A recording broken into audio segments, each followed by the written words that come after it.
she called one of my ceramics a pile of cat vomit, and not in a good way.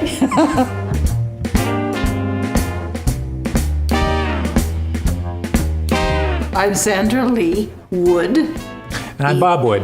I've been an art teacher, an elementary art teacher for 40 years before I retired, and then went on to teach at college and work for Crayola and so forth. So what about my art?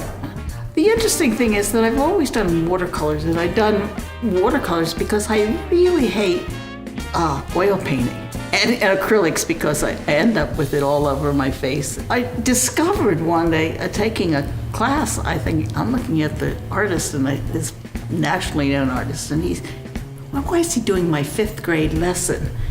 But it was an epiphany because I found out that I stopped at 6th or 7th grade level when I was doing my things for the children. So now I have to push myself to go beyond that. So I have had time now to experiment with that, which I didn't before, because by the time I got to know all those things, it was time to go back to school. When I do art, I start and I work on it until it looks right. And then when it looks right, I usually keep going with it until I wreck it. But Yes. I'm not trying to picture something that exists. It's not scenery, or it's not a person, or it's not scenery. It's a thing on itself. And for me, the art is in the composition. If there's no composition, there's no art. It's the structure of the piece, and the color and the structure of the piece is what's interesting or satisfying or good. The water, the temperature in the room, everything, it all has to come together so that when you put that mark down, you put that mark down, and that's it.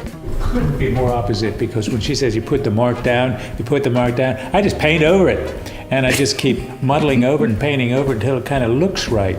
My paintings don't represent anything. It's driving me wild when people keep saying, well, what does it mean? Or what do you paint? What does it mean? It's not a representation of anything or anyone. It's a thing on itself. You might say, like, what does that tree represent? Well, it's not representing anything. There are certain artists that influence me. And if you look at my paintings, it makes seem just realistic. And actually, they're not realistic. Is when you look at something, I always paint with something that's actually there. And I like to get the spirit of whatever I'm seeing and the atmosphere that it's in, and let the watercolors do its thing. How do you influence each other? She critiques for me. So I know just how bad the thing is. I have no particular interest in her kind of art, and she has no particular interest in mine, I guess. I don't know. And some things I like very much, and some things I just don't understand. Some of his paintings I just don't understand. Who knows why anybody does what they do? I like art, and I've always liked art. I've had interest in some form of art, and for years I've done some form of art, like sculpture, metal sculpture, ceramics. Which is really interesting, is because he had no background in art whatsoever. And one day I came home from school, and there was this painting on graph paper pinned up on the wall, and I thought, where in the world did this come from? And it came from school. He was trying to encourage 9th graders to be engaged in The risk-taking. and he had them painting on paper and adding words and things like this.